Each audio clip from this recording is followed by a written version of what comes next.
Over 30 and counting.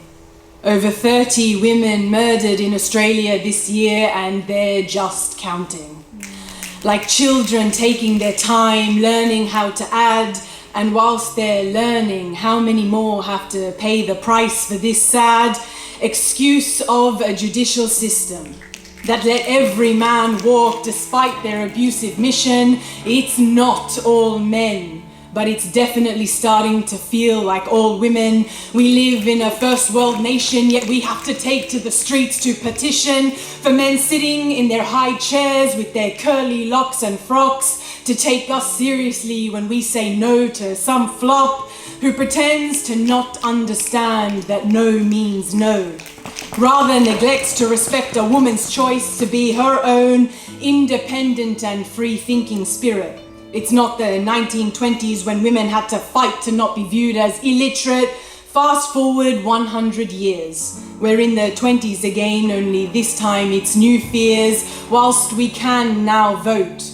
Apparently we have to rally in order for our sense of safety to not be such a joke, letting every Tom, Dick and Harry walk out on bail, heading straight back to bury the woman that turned them down.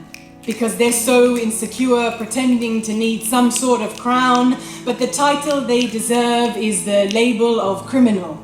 That's the very least the government could do, quite minimal, is the expectation of these women to feel safe in their homes, their towns, not driven into hiding out of fear of this madness, of fickle men running rampant, stolen from their liberties, incinerated in these incivilities, and if the government doesn't do something about this. I despise the idea of having to think what the future is for every woman because we're losing our comfort and peace. Remember, if there's anything history has shown us is that freedom of speech is used for the betterment of society.